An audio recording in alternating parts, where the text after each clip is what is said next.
as you settle down with the breath. You have to direct your thoughts to the breath and then evaluate what you're doing, both in terms of the breath itself and in terms of the mind's inner conversation. You look at the breath to see if it's comfortable.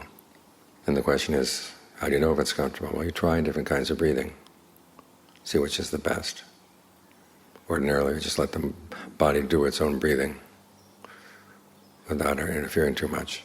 But now we can try to use the ability to change the breath to see if we can make it better. After all, it is the force of life. And if you're allowed to go through the different parts of the body easily, freely, it's going to be good for them. That's one thing you evaluate. The other thing you evaluate is how well you're doing this. One thing you don't evaluate is whether you're a good meditator or not. That never comes into the equation. The Buddha said that his gift, as a gift of any teacher should be, is to give you a sense of what should and shouldn't be done. That way you protect yourself from your uncertainty. Some people take that as passing judgment on actions, and from your actions you pass judgment on yourself as a good or bad person. That, he said, is unskillful. As soon as you start judging yourself as a person, you place limitations on yourself. Sometimes it can get pretty negative.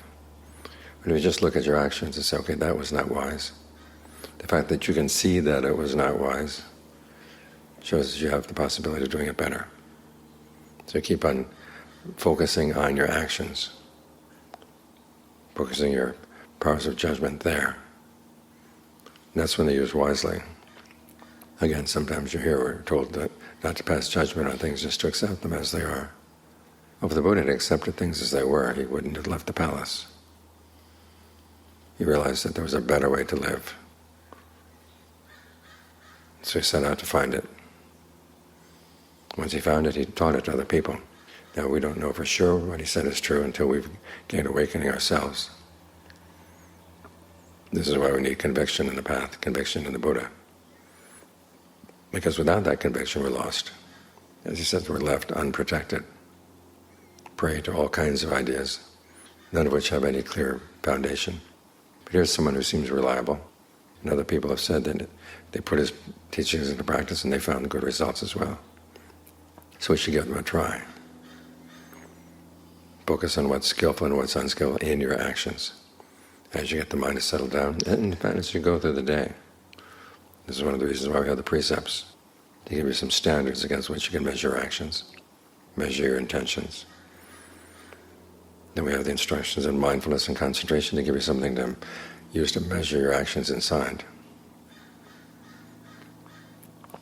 And you find as you try to live up to those standards, the mind gets lighter and lighter. Your burdens get less and less.